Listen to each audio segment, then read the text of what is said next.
Podcast starts now. Wow, wow, wow. First of all, happy holidays Happy holidays. Us here at StraightioLab. I'm feeling it. I know I said I wasn't in the holiday mood last time we spoke about the concept of being in the holiday mood, but I actually fully am. I'm feeling it in a big way. Yeah. I think being in LA, you really have to manufacture it.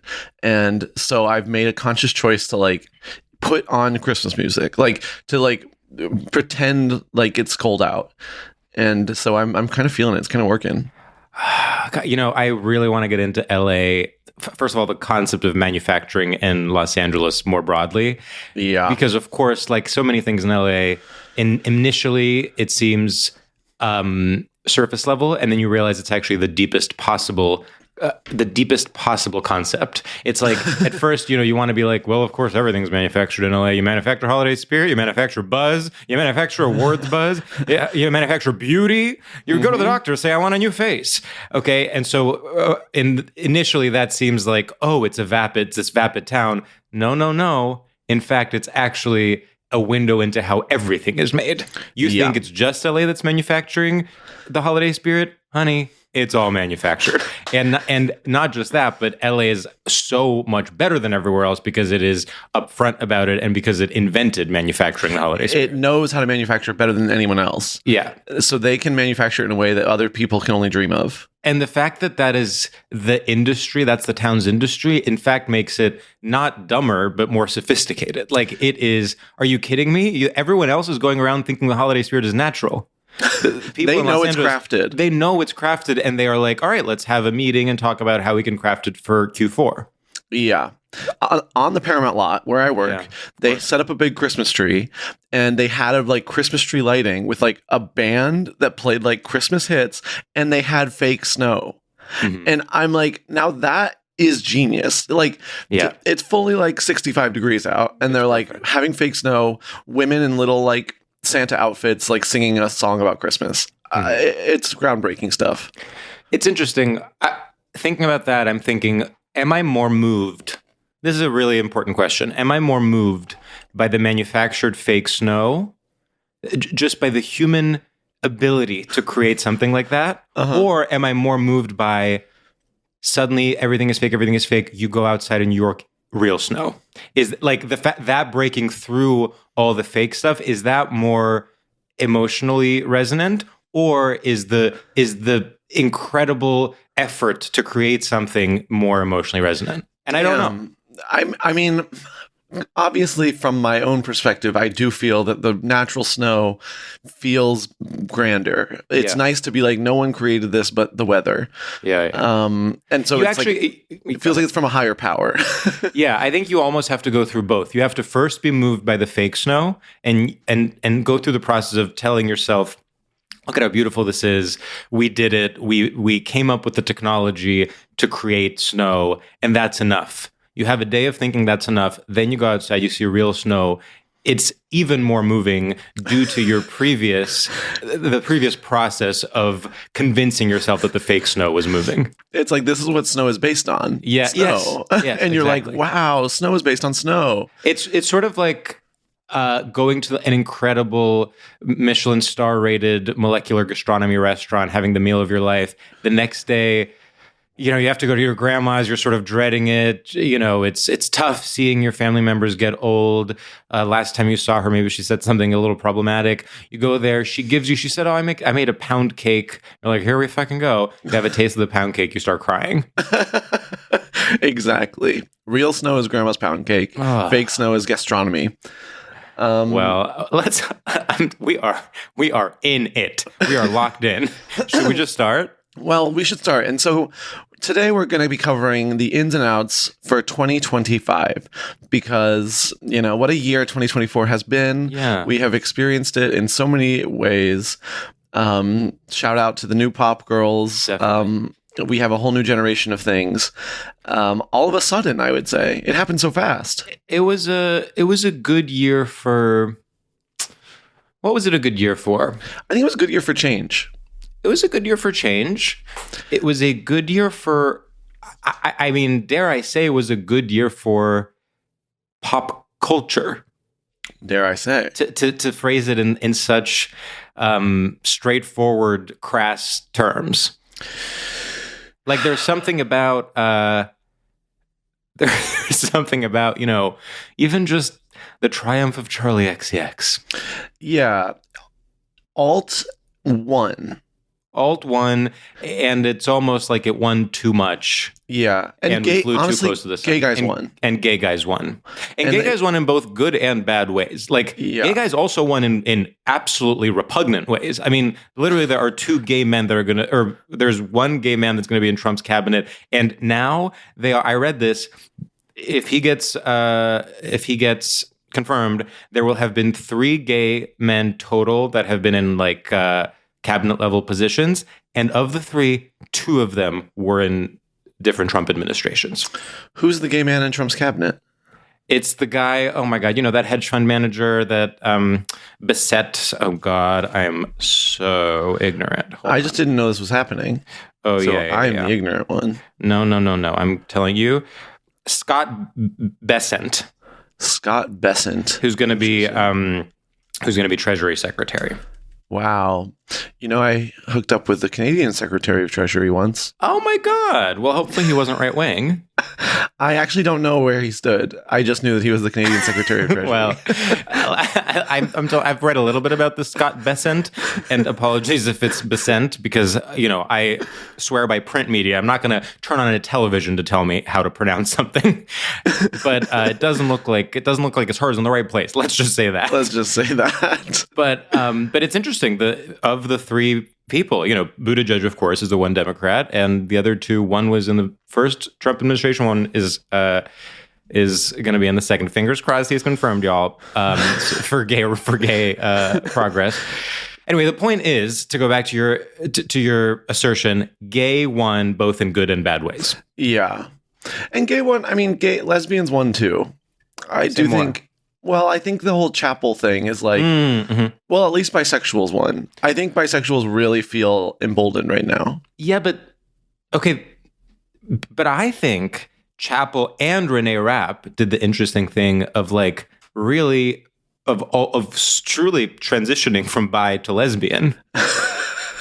That's true. Which is interesting because the stereotype used to be, quote unquote, bisexual for clout. Now that's not something I made up, so don't come at me, folks. But that used to put your guns down. But it is interesting. It's an interesting thing that these 2, high-profile bisexual musicians both were like, "I am a lesbian." Yeah. So in that sense, lesbians did win. In that sense, lesbians won. I do think I'm feeling like bisexual women are taking on the aesthetics of lesbians more and more, even if they're not saying they're lesbians. I'm trying to think. Have we had this conversation before? I'm having incredible deja vu. Like we literally have had the conversation that bisexual women are going from straight to lesbian, right? I don't know if we have. If we have, I'm sorry. No, it's not your fault. But bisexuals, by the way, are nowhere in my ins and outs. But since we're on the topic, I'm almost like, are bisexuals out? I do think bisexual jokes have reached a natural endpoint, and with that, I also think I do kind of think bisexual is out. Here's what I think. I think the initial round of bisexual jokes, very mean-spirited. Like, the idea that people actually think, quote-unquote, bisexuals don't exist is over. Which is a great thing, and I think it's great to have bisexual visibility. Some of my best friends are bisexual. Some of the best guests we've had on this podcast are bisexual. Because now we've reached bisexual acceptance, what happens is potentially people will feel more empowered to make jokes because it's a much more stable category, in the sense that you and I can make gay guy jokes and say the F slur because we're not worried that we're going to be stoned when we leave our apartments. Mm-hmm. So it's almost like maybe a second round of bisexual humor has more joie de vivre because it's not as hateful and mean-spirited. I love that theory. I hope you're right. Okay. But I think we should get into it because we have long lists. I didn't say how many. We didn't tell each other how many are on each other's list. So I haven't decided how many I'm going to do. Yeah. Okay. Go ahead. You kick us off. I have an out that I think might be a good intro. Okay. So my first out is the paranoid defensive style of speaking. So this is something I'm very guilty of. I'll give you an example. I'm introducing the concept of ins and outs. And I say, obviously these are not literal. Obviously we are just having fun here. And of course, some of these are not worded in a way. That kind of talking, that's out. Wow. And it's such a specifically millennial style of talking, I would say. It is the style of talking you get from growing up with like digital media that is constantly telling you which things are good and which things are problematic. It is growing up with this like obsession with analyzing pop culture and with literally being like, I watched an episode of Friends, but having to first caveat that with being like, well, I know it's a show that can be really not inclusive at times. I don't love that they like are all white, but exactly, it is a funny show. Yeah. And there's something about that is actually doing the opposite of what you think it's doing, because you think that you are being so intelligent, but in fact what you're doing is disrespecting your audience. Because guess what? Your audience knows Friends is white. Yeah, it's preparing for like the internet. Yeah, like to consume it in a way that's exactly like, what it is. You don't need to do that anymore. It's imagining the worst kind of reaction to every little thing you're thinking. Yeah. And it also stems from a place of narcissism too, because you're like, you adopt this tone of like giving a press release, giving a press conference. And it's like, you're just some guy. You think people are really unpacking your words. And it's exactly, like, grow up. Exactly. No one cares. Like, no one gives a shit. Yeah. Well, and actually this kind of goes with an in that I also think is obvious. Okay, go. And almost too obvious so I'll get it out up top. Mm-hmm. But casual bigotry, I think, will be very, very in. Yes. And I think, like, because now there's almost like it's already been on like podcast culture, like calling things gay, pejorative. Yes, R-word saying the back. R word, yeah.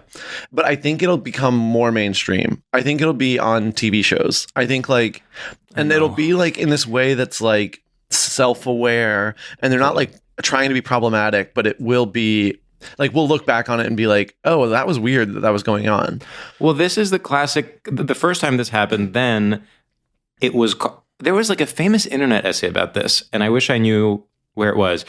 But someone like coined the term ironic racism. Do you remember this? This was like a thing people really talked about. Yeah. And it's very much like early 2000s comedy. Early 2000s. It's very racism. Yes. It's like, think about the like Austin Powers humor. Think about like Sarah Silverman when like her special back then.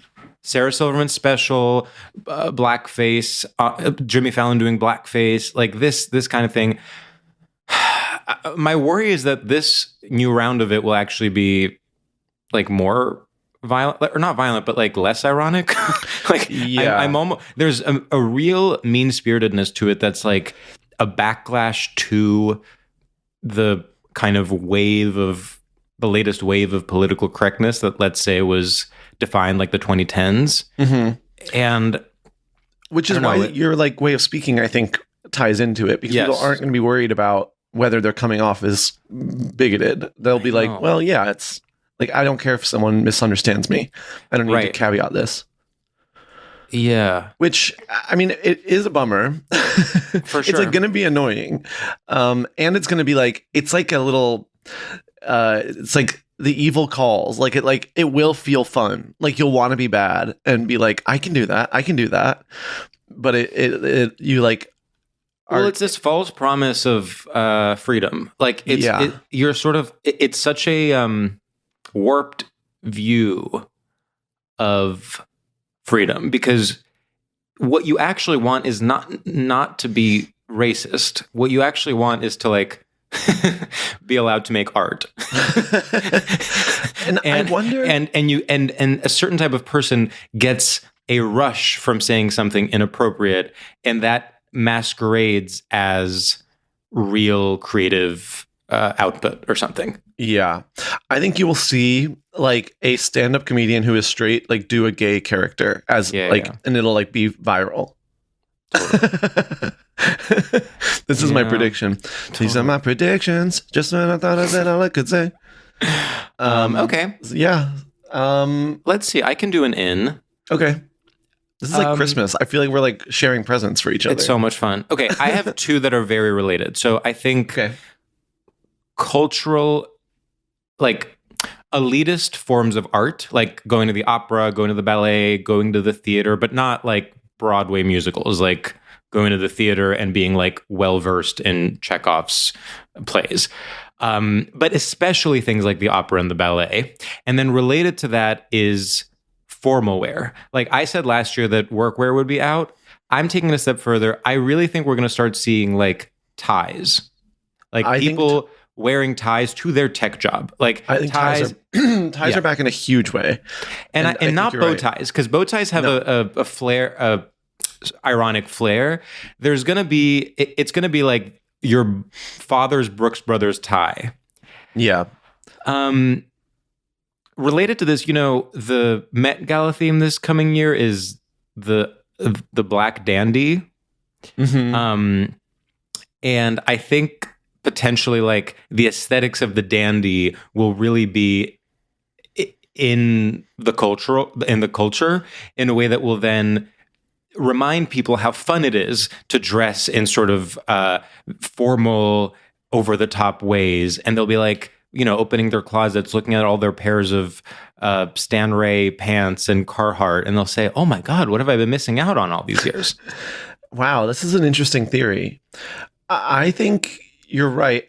I mean, the problem with the ins and outs for this year is, of course, Trump is looming over all of it. Of course. So I do feel that, like, you saying sort of the opera, the ballet is back, I do think is true. And I do think it's because people are going to be annoyed at popular culture and almost taking pride in their alienation. 100%. And I think related to Trump, last time, let's say cultural elites. Last time Trump won, their instinct was to quote unquote relate to the common American. And I think this time it will be the opposite. It'll be sort of reaffirming their own elite status with no care in the world. Like, before they weren't going to the opera, before they were like, I'm going to travel to Kentucky and meet a farmer. And now they're going to the opera and in hushed tones, they're like, aren't farmers so stupid? Yeah, they're kind of like, you guys voted for him, you can have Yes. Like, we're going to the opera. Right. So that's great. I have a related in. Okay, go. Being rich and not ashamed. I think before it was about if you had money, you would hide it.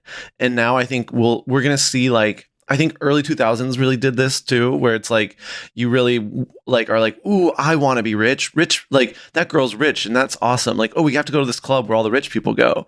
And I think it'll be like, rich is in. Mm-hmm. No one's going to be, Bushwick is out basically. And you're not pretending to be poor anymore. You're like, rich is in. Rich is in, and I think something that's semi-related to that is the general exhaustion with the Nepo baby conversation.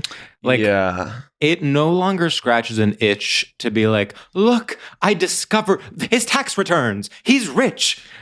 No one cares anymore. Like, the idea that I am like, did you know that actress's father is a billionaire? No one cares. No one cares. And it's like, you almost just assume it. Yeah. It's like, she's an actress. Okay. I have an out that I can do. Okay. I think something that's out to me is the concept of press tours. Like, interesting. There's press tours now for huge movies like, Barbie, Wicked, whatever. They last basically 3 years. Yeah. And I know we just said that the kind of like over the top aesthetics of wealth are in, but I actually think the sort of over the top like marketing budget is out. Like I think there's going to be exhaustion with just like seeing these celebrities say the same personal anecdotes over and over again, like seeing the way we were charmed by Gaga saying there can be 100 people in a room a million times, I think was like the peak of how charming that can be. Yeah. I want to agree with you. This one I'm struggling with because I am like, I feel like I think memes are going to continue to be sort of the main internet humor, and I think it's such a generator for that. And I think this Wicked tour almost made it so it's like clearer that that's the case. Like, I think people are going to try to be more insane to get press for their movie. I mean, maybe you're right, because in fact, the memes that have been made from the press tour are way more sticky than the ones that have been made about the movie itself. 100%. I mean, which is so interesting to think about. Like, let's say for A Star Is Born, which is where 100 people in a room came from, the things you remember, the things that were memes were actually from the movie. It was like her fake songs, or like the fact that her name was Allie, or the looking back thing. Whereas now it's complicated, because on the one hand, I see what you're saying. On the other hand, I'm almost like, well, that's even more to my point, because that it's going to reach a fever pitch where people no longer, like, I just don't think it's a sustainable plan to have more and more complex press tours. People get tired of celebrities, and I really, like, celebrities have been out for a while. No, that's true. That's true. They have to pretend. Rich is in, but you still, if you're a celebrity, you have to almost pretend to not be. Yeah. You have to be like humble or something. Yeah. Okay. Let's see. This one's kind of complicated. Okay. I think an out is queer as inherent good. Oh, I like that. We touched on it earlier when we said gay one, but in both good and bad ways. Yeah. And I think as it's like more and more mainstream, like, it's like every pop person is queer. Like, they're queer coded or queer. Like, it's like, even like people like Charlie XCX is straight, but it's like, this is queer music. And I think it's going to be like, that's not going to be just like a synonym for good. I think it's just going to be like, it's going to lose its power as a branding exercise. It's also just like no longer even a synonym for semi-good politics. Like, totally.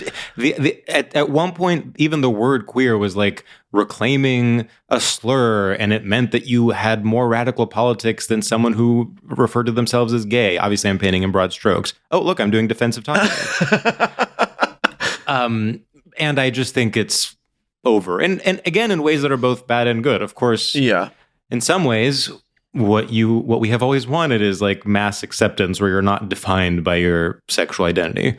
But in other ways, of course, I wish there wasn't a gay guy in the Trump administration. Yeah. Okay. I have two food-related ins that I can do together because they're not super interesting. Oh, great. I have a food-related in as well. All right. So out, actually. Sorry. Spaghetti and meatballs. Really? I think spaghetti and meatballs are in. I think that, we went through the very long burger and martini era where that was like the comfort food everyone craved.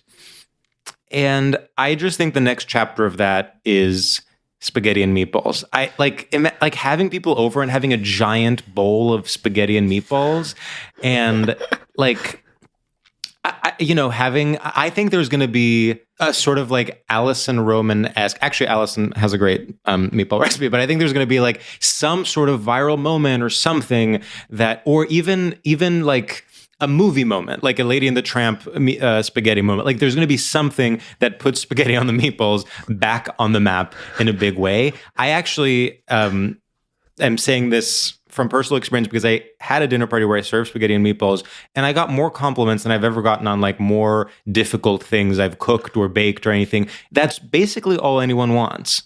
I think this is one of the most genius predictions of all time.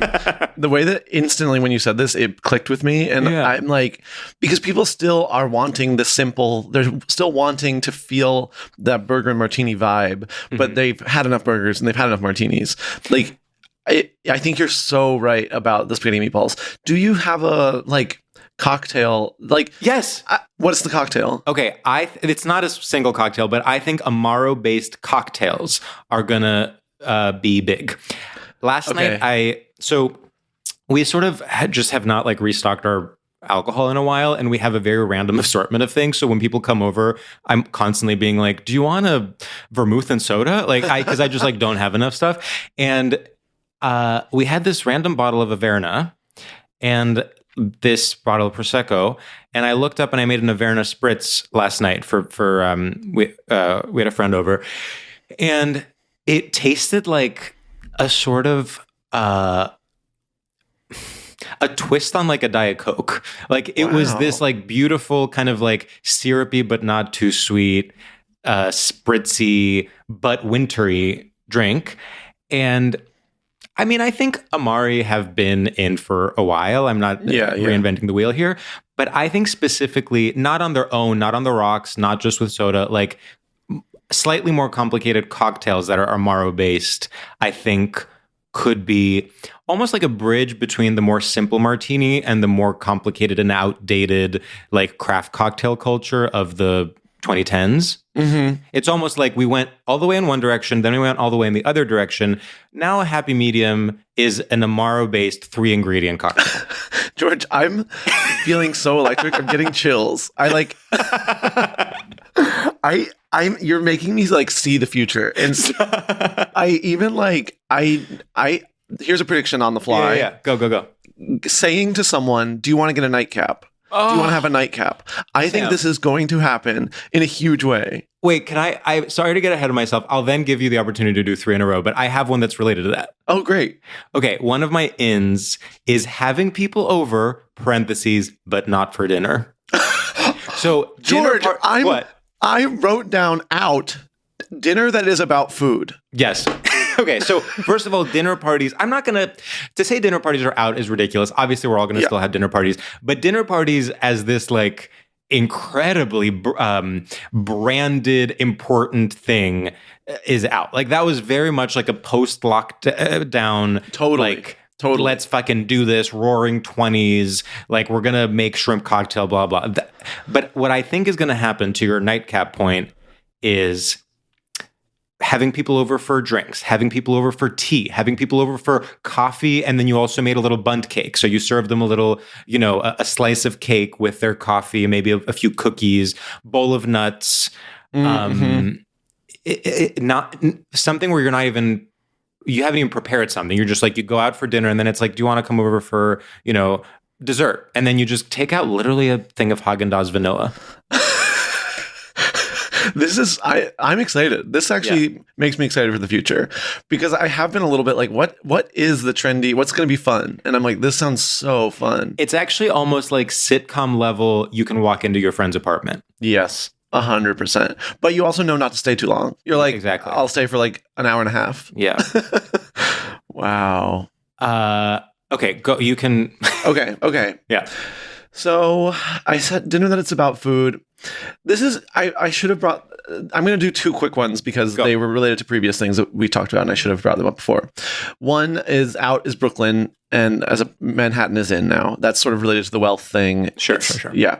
And then the other thing is because Brat was so big, I think green is out. And I think going Charlie XCX mode is really out. Like it has been like market tested that it doesn't work for other people. Yes. And I think people will now not try to do that again.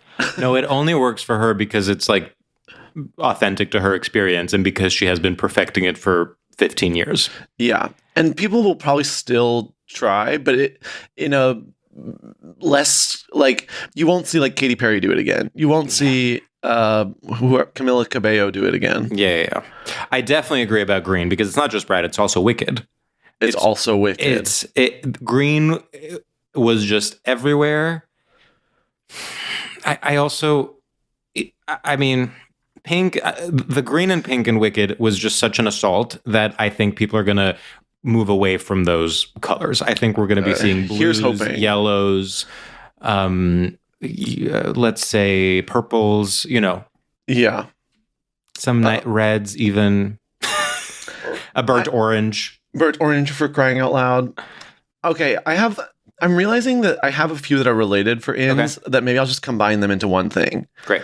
I think the sort of Ashton Kutcher style punked dressing, it will continue to be bigger and bigger.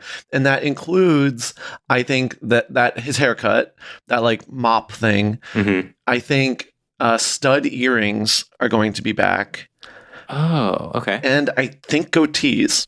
Well, last year we predicted sideburns, which arguably was not a correct prediction, but I think goatees make more sense. Yeah. I was rewatching Happy Endings, and the main character, who's a complete flop, all of them around him are incredible, but the main guy is like by design sort of like the straight man, and he has a goatee that he's constantly made fun of for. And it got me thinking, like, they actually have been fully out of the culture for so long that we can bring them back and really play with the form in a new way. I think you're going to see some gay guys doing it, and it's going to work. Okay. Gay goatees. Gay goatees on the red carpet. Wow. Okay. Yeah. I mean, my ins are better than my outs, I have to say. I can attempt to do an out. The idea of stigma is out.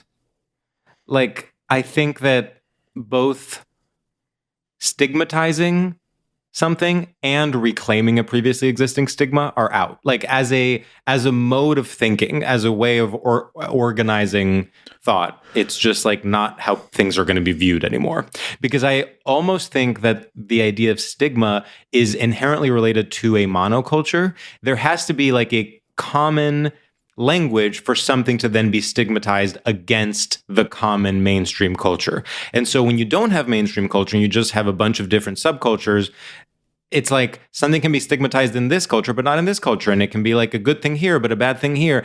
And unless you have the data in front of you, that's like how many people stigmatize this and how many people don't, it just is not a useful way of thinking about anything anymore. Interesting. I mean, does this go along with like there's no more like canceling vibe, or is it a different thought? I think that I'm more so thinking about like when people are like, mental illness is stigmatized. It's like, okay, broadly speaking, but in fact, in the community that I'm a part of, it's encouraged. Like, in no room that I'm ever in is mental illness stigmatized.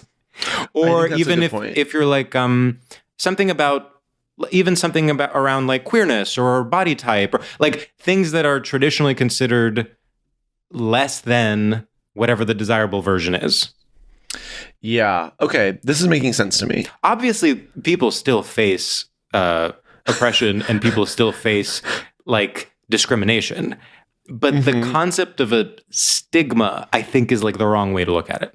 Yeah. Yeah. So that makes sort sense. of what I mean.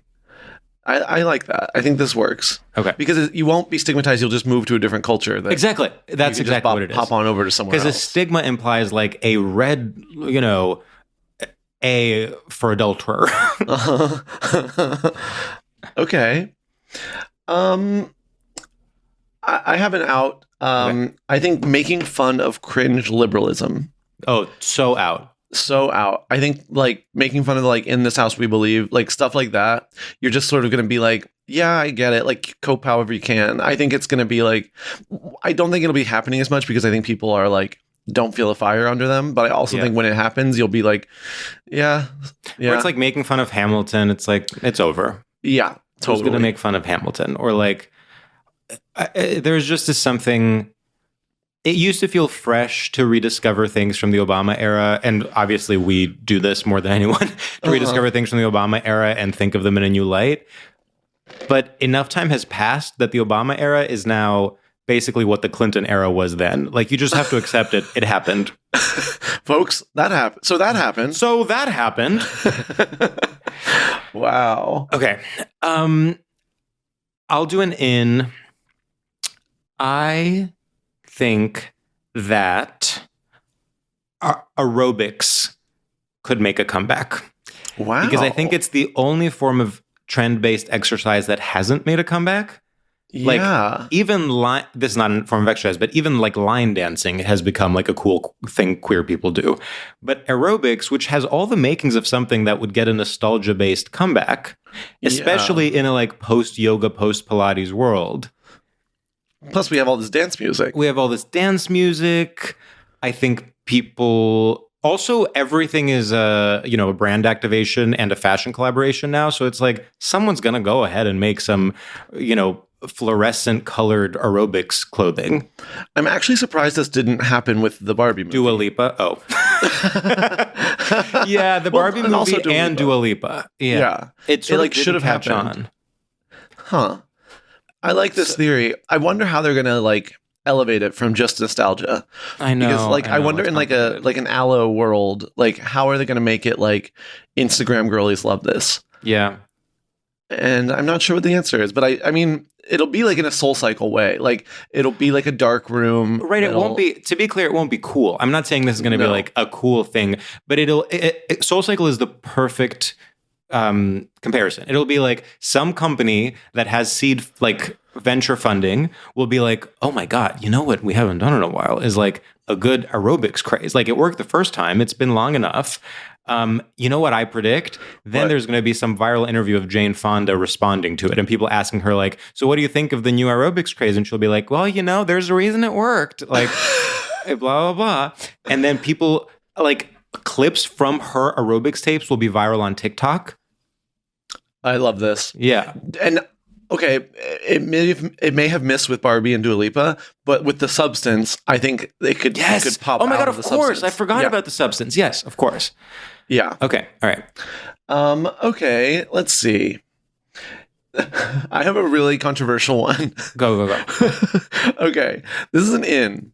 I predict there's going to be a conversation about how there hasn't been a new funny fat guy at SNL.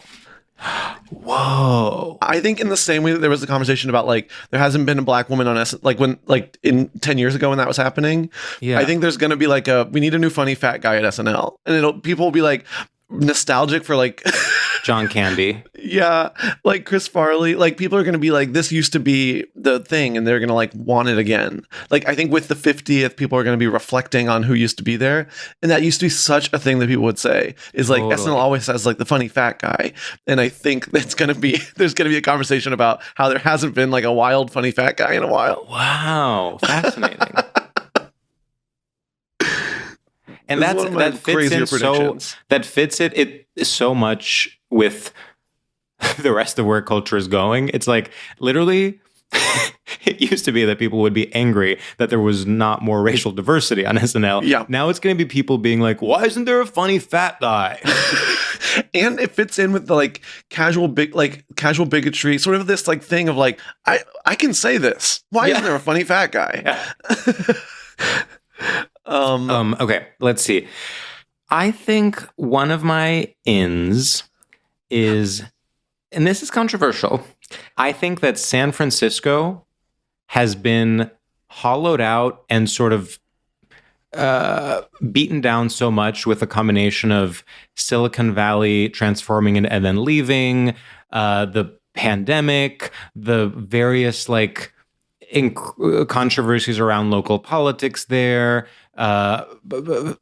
just like insane rents, people moving to Oakland, like it's just a sort of like terrible reputation, both among, conservatives obsessed with crime and progressives obsessed with like Silicon Valley taking over or whatever. I almost think it's like, it can't get any lower. And so it now will have some sort of resurgence.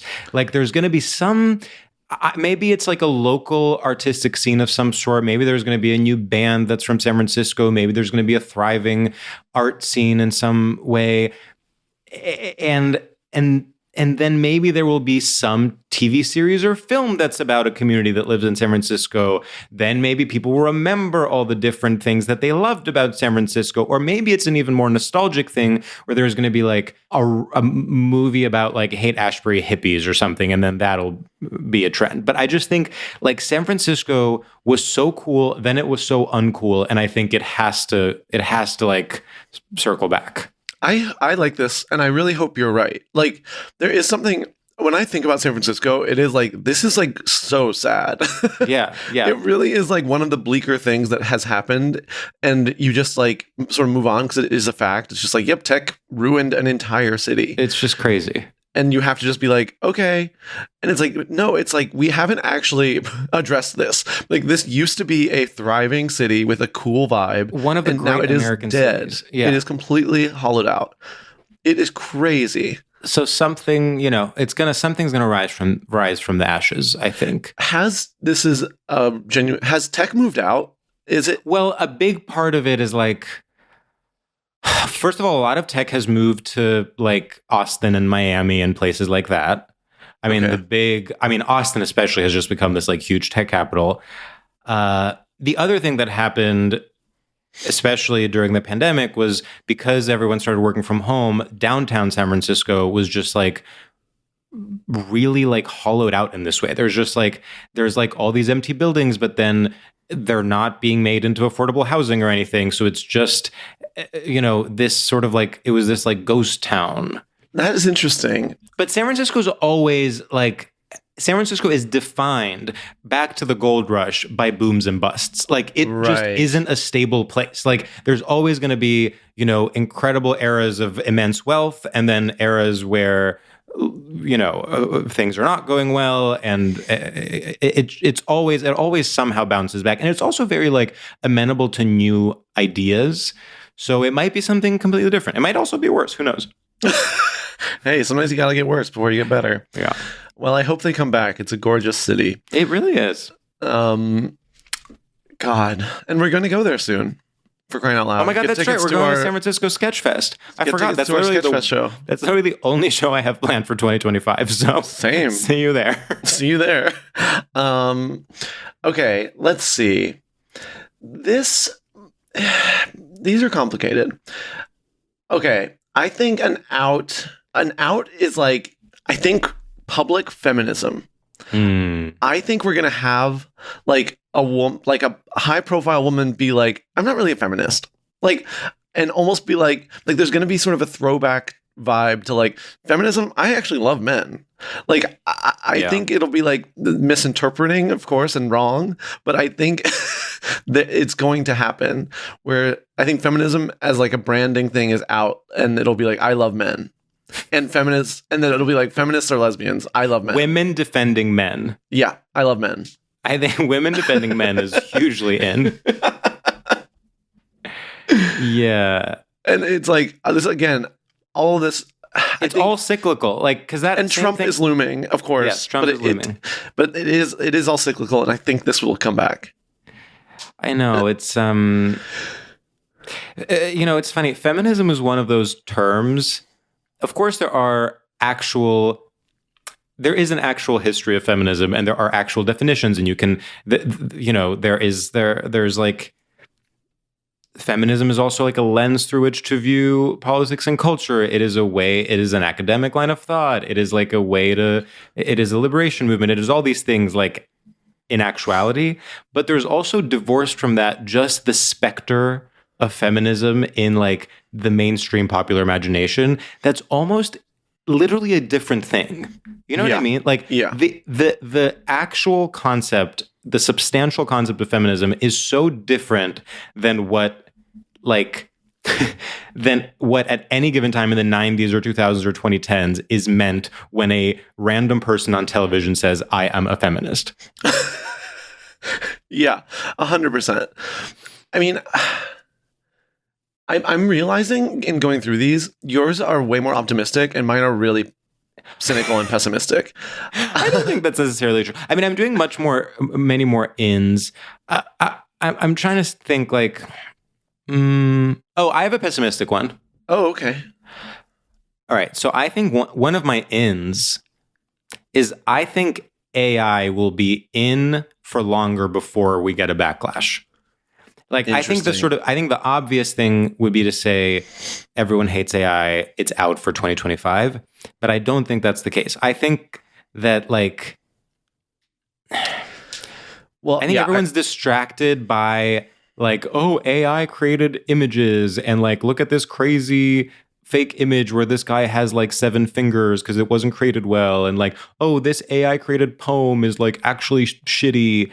And in the meantime, AI is being used in way more nefarious ways, and even way more like normal ways, to be honest. Like, I'm sure it's being used to make like incredible medical advances that I don't know about. But I just think it is going to first infiltrate the culture way, way, way, way more before in like 5-10 years, there's like a real backlash of some sort, if ever. I think you're 100% right. I think this is pessimism that I agree with.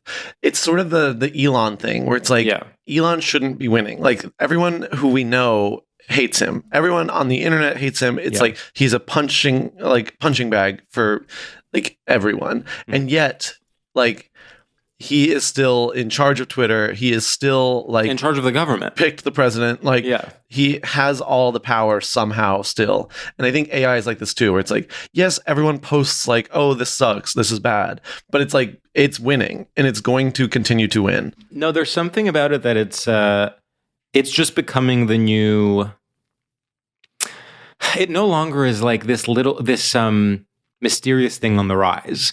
Like, it's now just AI went from being like punk rock hacker to being man in suit. And it is much more difficult to take down man in suit than like someone infiltrating the culture. I'm having the opposite reaction that I had to your spaghetti and meatballs. I'm feeling so low about this because I am like, it's true and there's nothing we can do about it. Like, I'm really like stuck on like, what does this mean? And we won't know until it happens, but I'm like, it really sucks. It like can't be good in any way. And I feel like even with like the internet, we didn't know it was going to be bad. Like, the internet was like, wow, this is so exciting. We can like share information and learn anything we want at any given moment. And now it's like, oh, this is kind of bad. Like, I wish we didn't have this sometimes. And with AI, we don't even have that, like, this is going to solve everything. It's just like, start out the gate, it is bad. No, I so agree with you. It used to be that innovations first went through a phase of utopian thinking. Yeah. Even something like the telephone. Like, it's like, first you're like, wow, amazing, we can connect with everyone. And then it's like, okay, it's like promoting misinformation and people are addicted and teens are committing suicide. Like, but at least in the beginning you can be like, we have a smartphone. It's a computer in your pocket. Yeah. It was magical at first. And I'm sort of like, but I also do think there's a cultural divide here because for many people, they do think of it as utopian. Like, you can think of AI as like, oh, everything is going to be so frictionless and then we're going to be free to, work a 3-hour or work a 2-day work week and then spend the rest of the time painting. Like, there is that utopian element of it, but it is difficult to access that line of thinking when the people that are the poster children for it are like literal movie villains. Yeah, totally. And it just is like so clearly that is not the goal. Like, it's just the goal is to like be the first one to do it so you can be rich before they eliminate all jobs. C'est la vie. C'est la vie. Bon voyage. Bon voyage. Did I tell you that I can't stop saying c'est la vie? I have noticed. Because I think it's such a fun way of being like, I'm detached. Like, I don't care. And it adds a little je ne sais quoi. I think a fun trend would be to say French phrases, but not in ways that make sense. So just like this is one of my I just things. did, like I just did with Bon Voyage. Like, that literally does not make sense in this context. I love to go, je m'appelle. Je m'appelle. So that's kind of fun. Yeah. Oh, it's my turn. Okay. Here's an interesting out. I'm also not sure if I'm going to do all mine. That's fine. Because I don't know if I agree with all of them now that we're reading these out loud. But here's an out. Social media star meaning anything. I think there was a second where it was like, if you are big on Instagram, you are big. Like, this can transition into a real thing. I think social media star is becoming more and more disposable and more temporary and more like, well, yeah, I look at you on my phone. I don't really care about you beyond that. Totally. And I think that used to be less clear. Like, it would be like, oh, I saw this guy on Instagram, I love him. And now it's like, no, I think you're because you're not even following, you're like being fed stuff. And I think, so you don't feel investment. You're like, that was a funny video. You don't even look at what someone's name is. Like, yeah. And I think this is a mistake a lot of people we know make, where they think their profile is rising because they're going viral. And then in fact, it's just like people might see you on the street and be like, that person looks familiar. Yeah. Yeah. what's interesting about social media stardom is, so I think that what we're seeing is a rise in like a middle class when it comes to social media performers. So the expectation that if you go viral, then you reach some higher point is almost like, the promise that you'll found a small business and become a billionaire. Like, I think there is this more consistent sort of middle class of like, in the same way that there are so many working actors that are not wealthy, like, Julia Roberts. I think that's what's happening with quote unquote creators, is there's just this like large group of people that like occasionally make a couple $1,000s doing a brand deal. Yeah, that's an interesting way of looking at it. The gold rush is over. The gold rush is over. Exactly. Yeah. The gold rush is over. And you can still get a little gold. Yeah. But very little. Okay, I actually have... okay. I have one that's sort of related to the AI thing and also sort of related to Trump in a way. I sort of think the movie and I think V for Vendetta is in. V for Vendetta is in. I don't know. Like, so what does that mean to you? Like, I hear that and I think like middle school ideas of activism. That's what it is. Yeah, there's something that's like, I don't know. So much of like Trumpian thinking there is so childlike, and I think V for Vendetta, as much as I really honestly enjoy it as a film, V for Vendetta just has these very childlike notions of activism, of justice, of oppression, of power that are actually so that can actually be sort of appropriated by anyone with any politics. Like, you can read it in a left-wing way, you can read it in a right-wing way. It's almost like what happened with The Matrix. Yes.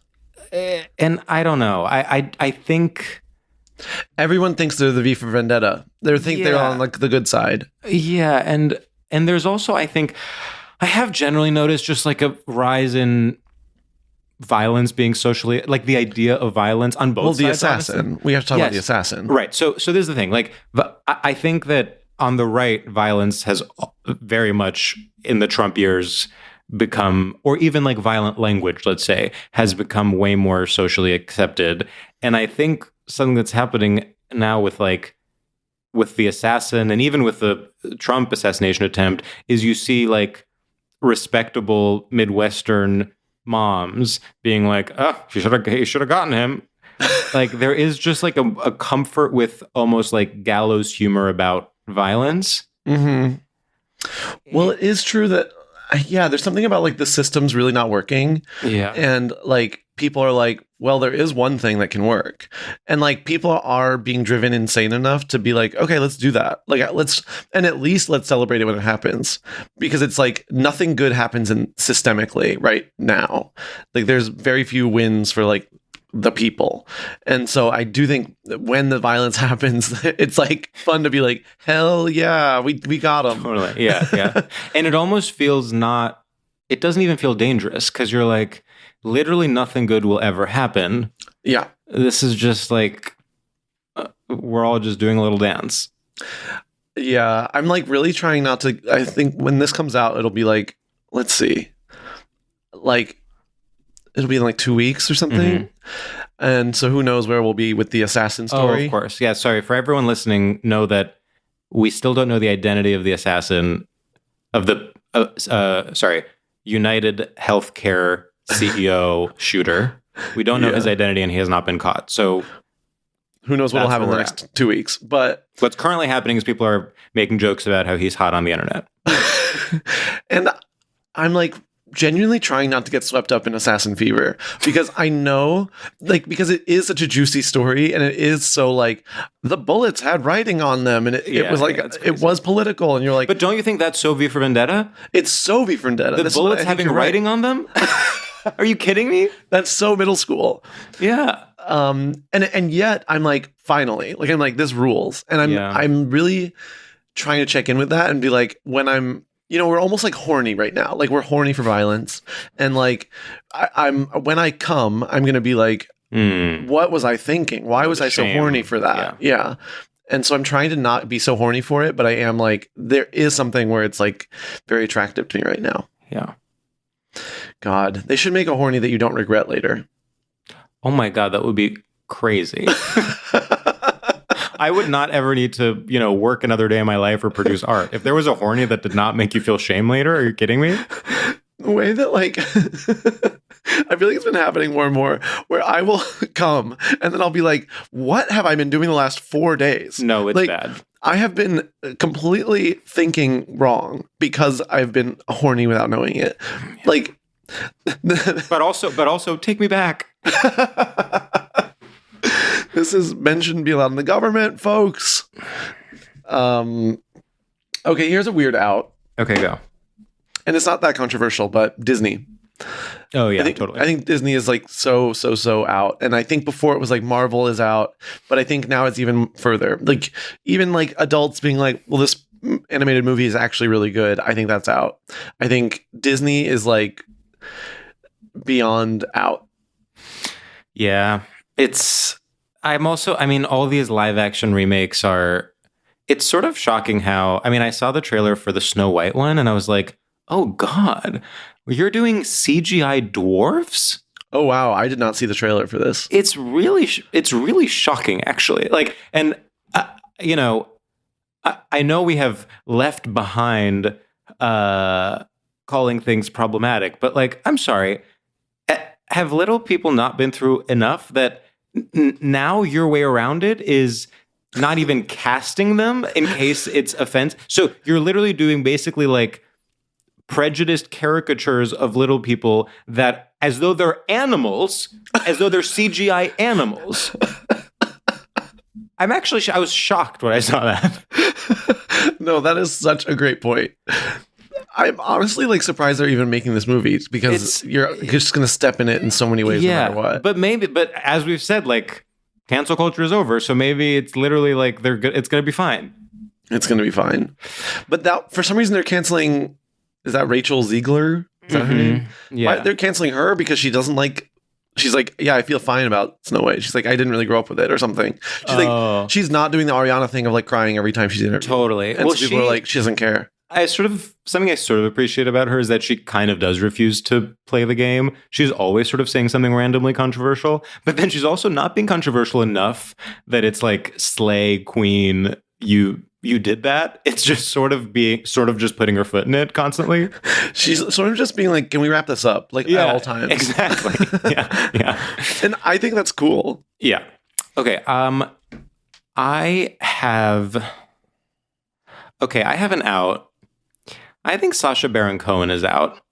Oh, yeah. In a big way. And he's going to try to do something in the Trump era. But I actually think it's been a really long time coming. Like a really long time coming. Like it is shocking that he got away with doing Borat 2 and there wasn't any sort of conversation about the larger politics of his work and in fact it got nominated for an Oscar. Yes And it was like Borat 2.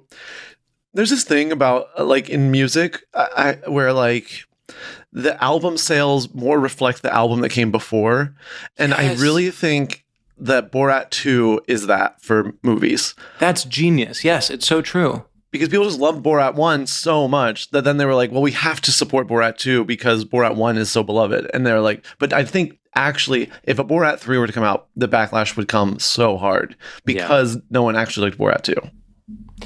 Yeah, it's and he himself has been really annoying. Yeah. Very, very smug. And now that he's like divorced from Isla Fisher. It's like, wait, you were like, it was charming to know that you were with Isla Fisher. Totally. And I was like, well, she hates you, then I think I might hate you as well. He's such a smug little bitch. Like, he thinks he's so smart, and he's been encouraged. Like, I mean, not to be so, earnest, Obama era earnest, but I'm like, where's woman? Let a woman have that career. Where is a silly woman doing crazy characters? Like, and I'm so sick of it's like because he is, a handsome British man, he's like allowed to toe the line and to be offensive and it's like fuck off. Enough. And even like the whole like clowning tie-in to his whole deal where he's like, I trained to be a clown. It's just like, all right, like I don't think this is for me. I'm also like his like approach to characters, I'm like, enough with the voices. Like there's something about the voice. It's so 101. Yeah. It's so 101. It's like the first thought. It's quite I'm sorry, the joke, I don't know. This is a problem I've always had, but it's like I understand. I'm not an idiot. I understand that it's meant to be pointing out racism via its own racism. Like, I get it. I'm not an idiot. But, like, the whole thing is just, my wife. Like, fuck off. Well, he also has, like, sort of classic South Park syndrome, where it's, like, ironic, like, anti-Semitism. And then it's like, but then people just actually do it to be anti-Semitic. They're like, that's so funny. And then they're, like, quoting it. And then when someone's Jewish, they're like, doing it to them. It's like, this is so weird. Yeah. It's also, he is just doing a racist caricature. Like, I mean, I'm sorry, but like, if we're taking off Hulu episodes of 30 Rock that have blackface, like, what are we doing with Borat? All right. So that's my out. Okay. Let's see. What have I not done? Oh, okay. Here's an in. Okay. I think male singers. Ooh, okay. I think it's been like the pop girlies have been like such a thing, and it's even straight guys are saying like, oh, the pop girlies. And I think there's going to be like, it's going to feel new and independent to stan a male singer. I'm kind of even thinking like a Bon Iver, like someone like, really? Yeah. Like it's like people are going to want a masculine voice again. Okay. And it's going to make them, they're going to be like, I'm not like other girls. I listen to a man sing. Yeah. Do you think like Iron and Wine, like it's like that kind of thing is being a comeback? I kind of do think that's going to come back as like a reaction to like everything being so glossy and poppy. Yeah. I mean, one of them, there's such a misogyny to the idea that like a male voice is more authentic than a female voice, which is 100%. Basically what a lot of this is. 100%. Okay. I have to say this is already happening with like these are people whose work I barely know, but like MJ Lenderman is like getting big. Yeah, McGee, of course.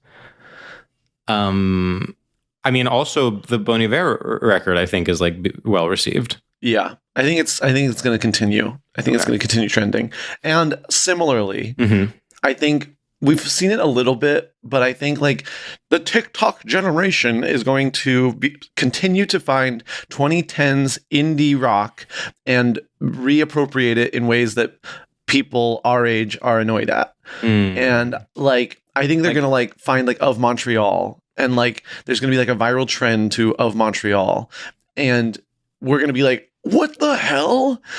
But it is like, it's going to keep happening. They're going to like find like Beach House Teenage Dream or whatever. And local it's going to natives. Yes. Yeah. Even like I saw it, like somebody posted on Twitter, the like MGMT performing in college, and which obviously it was like, damn, a cocaine to me watching that. But I do think more and more of that is going to happen. Like, that nostalgia and repurposing of 2010 stuff. I mean, it's time for it. It's just like, there's just like a bucket of things that happened in the 2010s, and people are going to keep fishing, putting their little fishing hooks in it, and whatever comes up is going to trend for a month. Yeah. And it's going to be like annoying because everyone's going to have to post about how it makes them feel old, and that only adds to it. It's just going to be this whole cycle over and over again. Related to that, Santa Gold Renaissance. Now that I would love. It could fit into that trend. Yeah. She is one of these figures that's like, maybe she could save us, I think at any point she could pop in and save us. Yeah. Damn. I love her. Okay. I know. I love her too. Okay. Here's a specific one. Do you know the actress Jane Addams? No. Look her up. She was in The Idol most recently. And she's in so many iconic. She's just like a classic indie film actress. Yes, got it. Okay. I think she's going to have a big... You know when people did it with Laura Dern, where they were like, she's been good consistently, but she's never gotten her due. I mean, it's different because actually Laura Dern had starring roles throughout her career, whereas Jane Addams was always sort of a character actress. But I think she has been so consistently good and has never had her moment that I'm like, I'm seeing it. Like, I'm seeing a sort of, maybe it'll be some indie movie she's in that does like really well in Toronto, and then there's like a grassroots campaign, and then there's like a Vulture article that's like Jane Addams has always been that girl. She's gonna get like the Melanie Linsky treatment. Yes, the Melanie Linsky treatment, because she is so good. Yeah. And she's good at both drama and comedy. She is so like sort of like effortlessly cool in her own way. She also is able to be both. She's able to not be typecast. Like, her role in The Idol is so different than she plays Hannah Einbinder's mom in Hacks, and she's like so like Midwestern mom in Hacks. Wow, I had forgotten about that. She's actually in this amazing movie. Well, amazing is generous, but she's in this movie, I believe, called The Anniversary Party, which is co-directed by Alan Cumming and Jennifer Jason Leigh. No. Wait, hold on. I'm looking it up. Jennifer Jason Leigh and Alan Cumming. Oh, wow. You nailed that. But she's definitely the best part of it. So I just think it's going to happen for her. I like this. Yeah. This is I like when you get really specific with it. Yeah. I think that's fun. I had an out. Okay.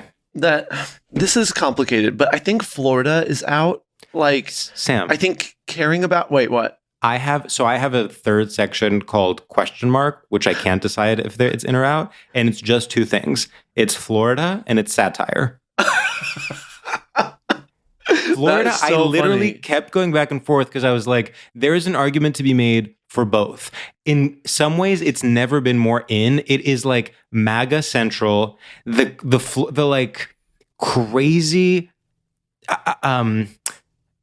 just like the crazy like maximalism of Florida is like really having a moment. Uh-huh. And of course, on the other hand, it's like, I'm so sick of Florida as like a signifier of that kind of American debauchery. Like, it's like, it's like everyone's like, you know, having an orgy and then an alligator shows up and then a woman with giant tits, like one of them pops and then she like floats. And it's such a like, this sort of like debaucherous like celebration of grossness and excess. Yeah.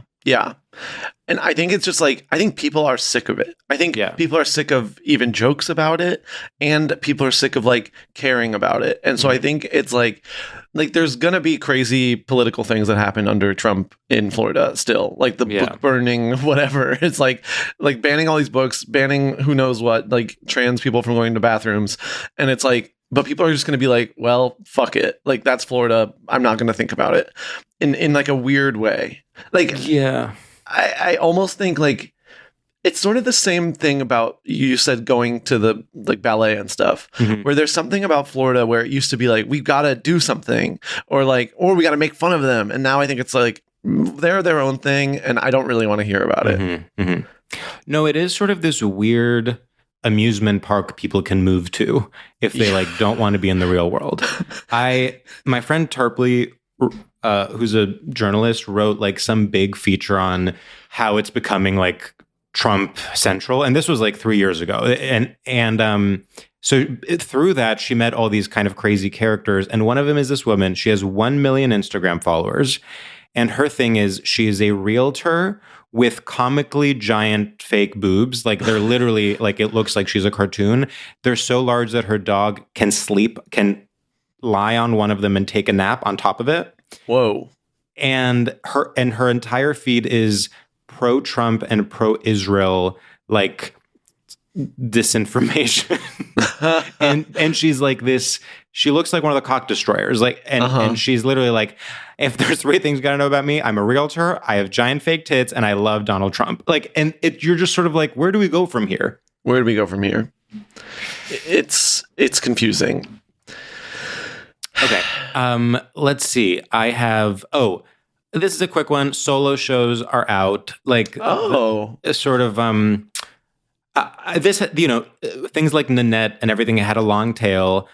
Still, they're doing relatively well in Edinburgh and on Broadway. I mean, Baby Reindeer started out as a solo show, but I actually think Cole doing Oh Mary and having it be a real play rather than a solo show was like the death knell that solo shows needed. Because what people expected from Cole was to go to Oh Mary and have it be them doing like a monologue as Mary Todd Lincoln.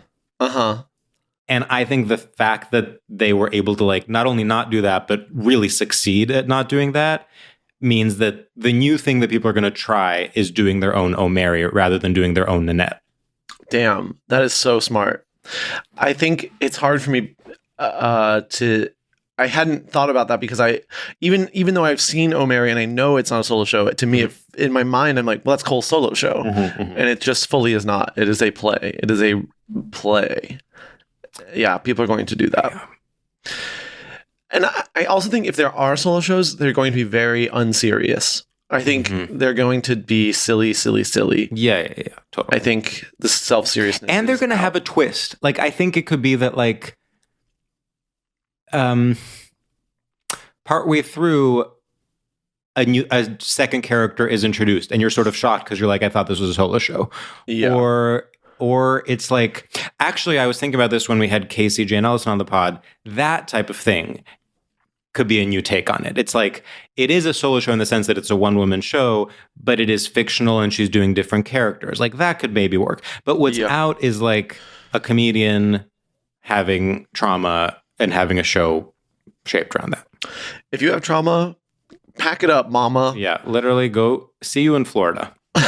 Oh, okay. And actually, maybe this will be my last one, which we talked about a little bit on the Alana episode. Well, spoiler alert, because this is coming out before that. Oh, yes. We have Alana Glazer coming on. And I think therapy, but being chill about it. I think the like tongue-in-cheek, like, fuck you, go to therapy is out. But I do think people are going to be sort of like at a dinner party and it'll be like, I am in therapy. Like, it's going to be like, there's going to be an appropriate level of shame around it. Yes. Like, therapy, talking about your therapist in the same way you would talk about your primary care physician or your dentist. It is not a cure-all. It is not like, men need to go to therapy. It is not dramatic. It is like just normal. And I know last year we said therapy is out. But and it was, year, and now it's back in. It's back in. And it's like, but with a subtle twist. Yes. No, I think it's back in, and I think that like now that the hype around it has died down, we can just go to therapy. Normal. We can go to therapy normal. Okay. I think I can just maybe like mention a couple of other ones without going into them too much.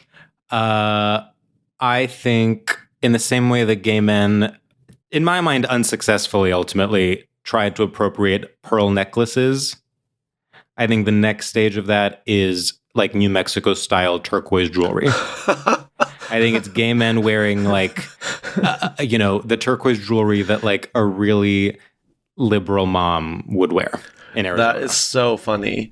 And I was kind of thinking of something similar, which I'm not sure if I believe it or not, but I was like, where do we stand on like a leather bracelet? Because we've done like these sort of Tony Soprano metal bracelets, and I still like that, and I think that's fun. But I am like, there's a whole material that we're forgetting about that like was dominant for a while. And I wonder if it's gonna, in leather with a turquoise, I think could really pop back in. Definitely. And I don't like it. I don't think that looks good, but but I do think it could happen. Yeah. Sculpture, I think, is in. Oh. I think it will. I think it's actually like, it's like the most anti-digital thing you could do is create three-dimensional art. You know what I mean? It's like the backlash against our phone addictions, against social media addiction, against like everything. It's like, and also against things that don't require any skill. It's like, even if your sculpture is just one cone, at least you had to carve it. I like this a lot. And I even think as home decor, it's like a little fun, playful thing. Because I've been noticing that I've been getting, like, I found this like wooden dolphin sculpture. Yeah. And I was like, this is so playful, and yet in the room it looks amazing. You're like, this is so funny. And I like it. And then very quickly, I think that talking about college campuses is out, but it will come back in very quickly. Yeah, like I just think like an obsession with college campuses is out, but I think because this stuff comes in waves, it's like, give it a year. Yeah. I also think just like talking about stan culture is out. Like, I think we did it. It was sort of interesting for a second. It's such a shortcut to trying to seem interesting to talk about like the ills of stan culture. And it's like, yeah, there's some people that are like kind of insane that are on their computer all day. Oh, that will always exist. And it doesn't say anything larger about our society. And I think also with things moving away from Twitter and being more on TikTok, I think it's like less, I don't know, it feels like less faceless to be attacked. So it's like less likely. Yeah. I don't know. And then my final thing is just, as I mentioned, my 2 question marks were Florida and satire. And I want to just spend like 30 seconds on satire, because I do think I think we even said satire was out last year, because I think its power was clearly diminished. Like, there has not been a powerful satire in a very long time. But there is something about this new Trump era where I'm like, if maybe everything is so discombobulated, everyone has sort of admitted defeat in terms of our current forms of resistance, that I'm like, maybe there will just be a generation-defining satirical art object of some sort. Yeah, I even think like, I know he's, been making these types of videos forever, and he's been like written about a million times, but I really think it's like the Conor O'Malley style of like embodying the evil man is going to continue to be more and more popular, and you're going to see a lot more people doing it.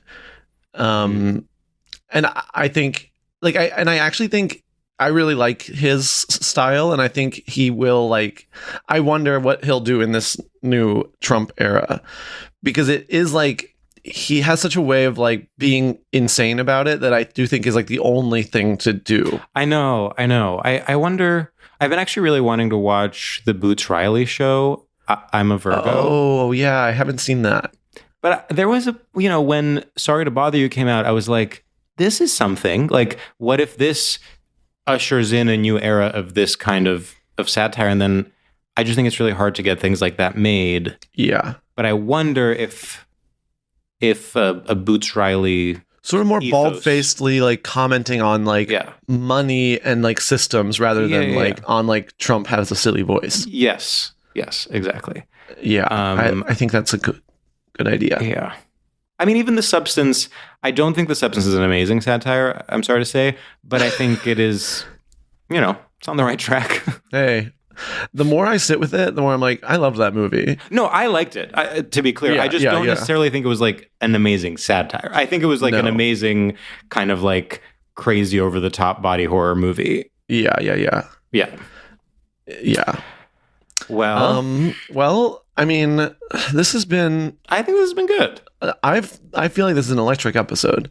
I feel I think I came in, we're really cynical, and you've made me feel optimistic about the future. And, time keeps ticking, and things change, and there's good and there's bad. And I, for one, am excited. But let's just not get neutral or complacent. No. You can take a step back and take in what's going on around you. That's okay. But don't accept it blindly. Yeah.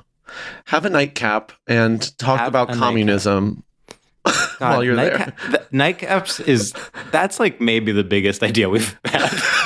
I'm like so excited. I'm like imagining being out and being like, do you want to have a nightcap at our place? Yeah. Like, oh, how fun. Wow. Right. Damn. Right. Okay. Well, happy holidays. New Year. Yes. And we hope you have an amazing sort of last little stretch of the year. We hope you have a wonderful New Year's Eve. Mm-hmm. We are so grateful you listen. And thank you for sticking with us all these years. We are very, very thankful. And if you are in San Francisco, please come to our show at San Francisco Sketch Fest on January 17th at Cobb's Comedy Club. It's like one of the biggest shows. I mean, we have done Cobb's before, but I think the combination of Cobb's and Sketchfest, it's like, we need to get butts in seats. Like, this is a big one, y'all. Please tell your friends. Yeah. Great. Well, bye. Bye. StraightioLab is a production by Will Ferrell's Big Money Players Network and iHeart Podcasts. Created and hosted by George Civeris and Sam Taggart. Executive produced by Will Ferrell, Han Sani, and Olivia Aguilar. Co-produced by Bei Wang. Edited and engineered by Adam Avalos. Artwork by Michael Fales and Matt Grubb. Theme music by Ben Kling.